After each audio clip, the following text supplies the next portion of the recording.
Welcome back, everyone. This is episode 9 of Town Hall. I'm here, as always, with my esteemed co-host, Mayor Steve Schewell. Today, we are going to take a look back at 2018 here in Durham and try and cover some broader issues and just give some context. I have my list here, Steve, and I gave you a little sort of precursor before we started. Something that we spent a lot of time on last episode was busing and sort of transportation more largely. That seems to be another popular topic in Durham, with conversations about light rail heating up, but also just as the city is both physically changing and sort of demographically changing as well. The infrastructure to support those changes is really important. So again, looking back on last year, kind of how would you assess Durham's sort of grade on infrastructure, and what should we be looking for going into 2019? Well, that's a good question. Most of the infrastructure that work that happens in Durham is invisible to people, except that you see road closed. You know what I mean? Like right where we are now. Very familiar with that in Durham. So like right where we're sitting now at the mothership, if you go 1 block from here, it's road closed. And the reason these roads are closed most of the time is that over last year and the next 4 years, in a 5-year period, we're doing about $500 million in sewer and water repair. That's a lot. So when you think about infrastructure, it's important to talk about the light rail. It's important to talk about road paving. It's important to talk about building sidewalks, but water and sewer is, I mean, it's huge. It's all paid for by your water bill. So when you pay a water bill, that's what you're paying for.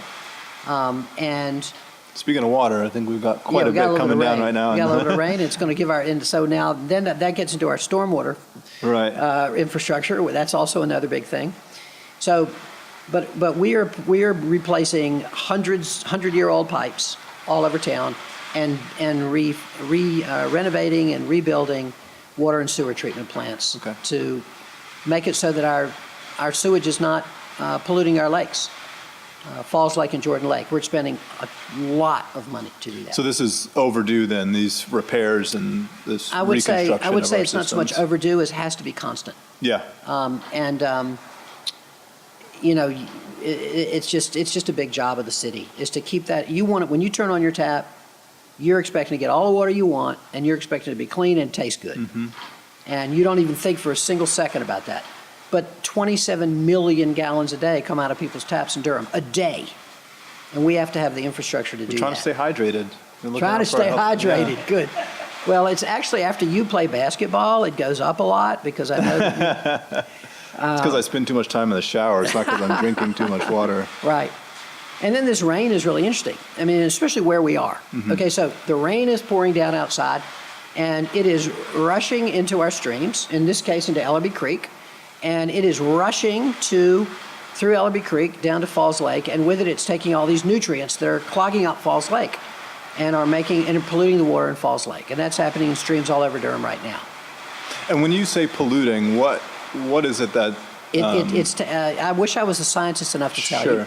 But it's basically, it's taking nutrients. It's being polluted with nutrients. So. That might sound confusing to the layperson. Nutrients can't be. Nutrients are supposed to be something good. No, it's plants. It's soil and these kinds of things that are running off. And this leads to algae blooms and the kinds of things that make a lake like Falls Lake, which is Raleigh's water supply, or Jordan Lake, eventually undrinkable. You can't be doing that. So one of the things we're doing right here in terms of infrastructure, and this is going to be going on in the next year, but the planning has been going on in the design, and we've been voting on it, is where the old Duke Diet and Fitness Center is, here at the bottom of the hill on Trinity? Duke Towers. Across from Duke Tower. Yeah. Right, so that building's come down or coming down. I'm not sure if it's all done yet. I imagine that even people that have lived in Durham their entire lives, like myself, had no idea what was going on in that building. Yeah. So that building is now, it used to be Duke Dutton Fitness Center. It's coming down, and there's a 9-acre parcel there that the city will be developing a stormwater, basically a large stormwater facility there, but it'll also have a lot of great public amenities. It'll be like, around it will be kind of like a park. You know, you'll be able to walk around there and you'll see it'll be a beautiful, green space. And there's a trail that runs right by there, of course. And that will be a way to slow down the flow of water. All the water that comes down downtown now, almost all of it, and most of it that comes out of the Trinity Park area too, will go down into that stormwater area and be treated. In other words, it'll be slowed down so it doesn't flow real fast and pollute Falls Lake. So this is also a large public infrastructure project that is being designed now and construction will begin soon. Speaking of green space, something that I was looking back through some old photos the other day, and one of the things that came up was the sort of courtyard area that used to be, or is where One City Center is now. Yeah. And that was a park that, a lot of folks walked through. There were events there from time to time, and obviously One City Center is now on top of that space, and there are other sort of examples of this throughout downtown Durham where there used to be green space and now something has been built on it. And what I find is that rarely do you tear down a building to replace it with green space. Once something is developed, you don't end up going backwards. And so as we're thinking about stuff like parking garages, other infrastructure that is maybe necessary now, but its usefulness could change in the next 5 to 10 to 20 years, depending on the way that technology changes. If we have a lot of self-driving cars and things like that, we have light rail, ideally, we're taking people out of their cars. Those parking garages no longer have the same use. And so how are we able to, in Durham, think about infrastructure, not just for today, but for 20 years down the line? And are there opportunities to have some of that, have some reversal where we can bring back some of that green space, plant more trees, stuff like that? Yeah. So green infrastructure is really, really important. Just to be clear about One City Center, the only reason that was green, it was not a park. The only reason it was green, it was a building burnt down there. Fair enough. Yeah. So that particular one wasn't a park. It was just very temporarily green. Sure. But you're absolutely right in your basic point, which is that we're building and building and building, and green space is essential to our happiness. And in the suburbs, there's plenty of it, but downtown, not so much. Yeah. The people that had the foresight to create Durham Central Park, I mean, think about that. If we didn't have Durham Central Park, what an awesome green space that is right near here. We have North Durham Park, the field behind this Durham Central Park School. Right. Yep. So the big field back there. That's a really great piece of downtown open space. Near the Bulls Park, there's the big open space right near the Aloft Hotel and the DPAC. That's privately owned space. That's owned by the Goodmans, the Capital Broadcasting, but they have kept it green, and the city is working with them to continue to keep it green. That's a really important downtown green space as well. And there is a downtown open space master plan. It's a really great plan, and what it talks about is where future green space, preserving the green spaces we have, and future green spaces. So, for example, when we two-way the loop, we've talked about that before. So, when we make the loop two-way, where the library now is being beautifully renovated, that's going to be eventually the downtown open space calls for a park right in that area, sort of between City Hall and the library. Once those roads are reconfigured, which will take us a few years, we don't have the money for that yet, we should have some green space over there. And there are other places as well where we need to be doing it. So preserving green space and creating green space wherever we can is really important, and it's harder and harder in the urban core. Is there, so the space that you're talking about next to the library, that would be a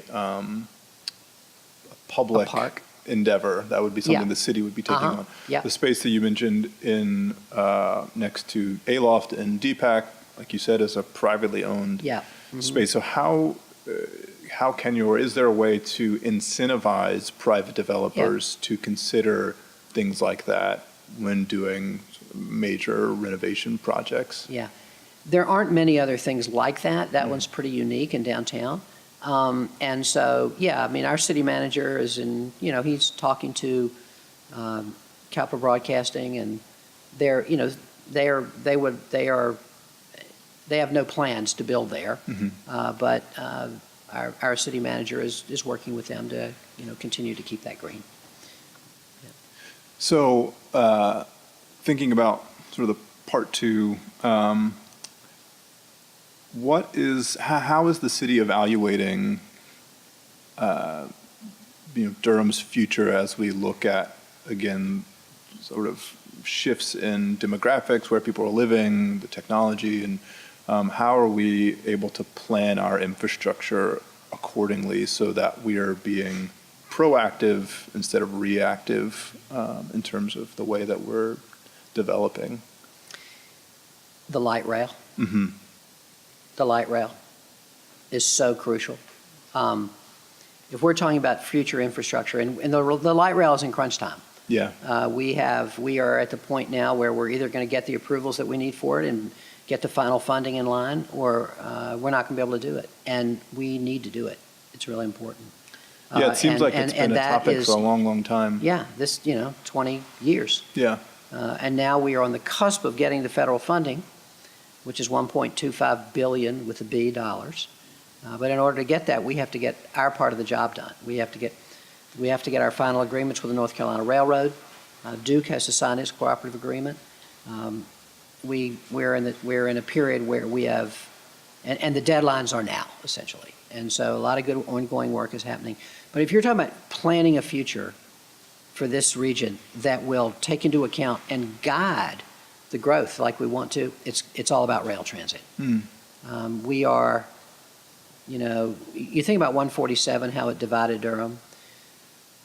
That's the exact opposite of what the light rail will do. The light rail will start at Central on Austin Avenue. I'm familiar with it. I know you are.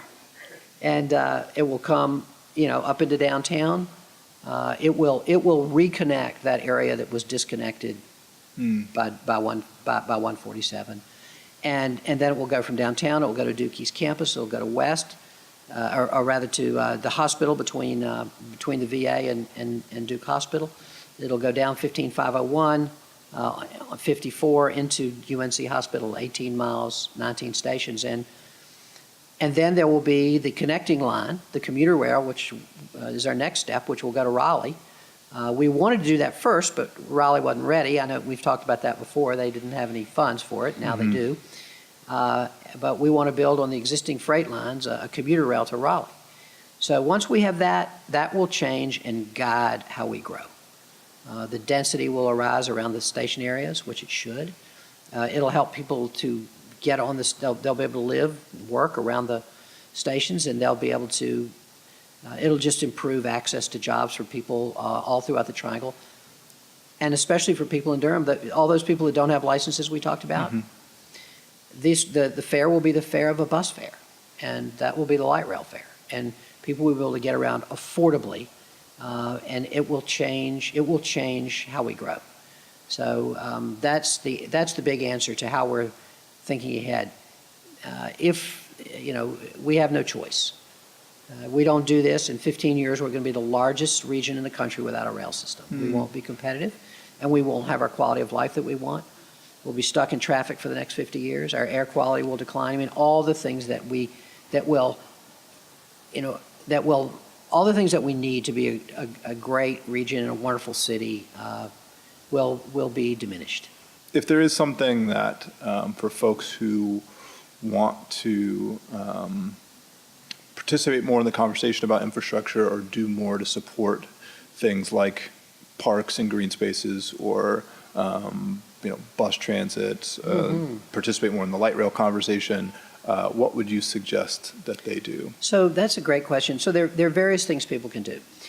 We have we have city boards, city and county boards that work on these things. So we have the Environmental Affairs Board that makes recommendations to us about all kinds of environmental subjects. And we have our Durham Open Space and Trails Committee, which works on trails and open space, like its name says, to try to preserve more open space and try to get the city to be building and maintaining trails. We have the Bicycle and Pedestrian Advisory Committee, the BPAC, and they're a great group that advocates for bicycle bicycle and pedestrian facilities, bike lanes, and sidewalks, that kind of thing. We have a lot of sort of official groups, but then there are all the kind of advocacy groups. I'll give you one example of something you asked earlier we didn't really talk about. There's a group called Trees Durham. It's a nonprofit. You can look them up online. And they are dedicated to planting more trees in Durham, and also to advocating. We need different, and we're working on different policies in Durham when people develop land. I mean, right now, when the average piece of land that's developed in Durham or anywhere loses about 85% of its trees. And we have pretty weak regulations in Durham in terms of tree buffers, and we can strengthen them. So there's work going on there that Trees Durham is advocating for, but they're also doing the hands-on work of gathering volunteers and planting trees in neighborhoods, not only to replace our tree canopy, which is dying. We have a lot of old trees which are dying that were planted 100 years ago. Street trees, trees in the right-of-way and in parks and so forth. But we also have an inequitable distribution of the tree canopy, where neighborhoods that were traditionally redlined also have a very, very depleted tree canopy. And so not only do we need more trees, but we need those trees to be equitably distributed in Durham. And so there are people, finding nonprofits like that. Keep Durham Beautiful is another fantastic nonprofit that does tree planting and cleaning up and work, advocacy around open space. And they're just a great organization. So we have so many fantastic nonprofits in Durham that are trying to improve our environment, both through advocacy and also through service. Great. Well, that's something that I think I might try and plug myself into. So if anyone's interested in planting some trees one weekend, you can at me on Twitter, at Buddy Ruski, or email me. However, you probably have some way to contact me. Let's do that. Oh, that'd be great. And Trees Durham, and Keep Durham Beautiful, they'll hook you up. All right, we'll be right back. We are in a period of tremendous prosperity in Durham, and that newfound prosperity, 80% of our people are sharing in it, and 20% of our people are not, mainly in communities of color.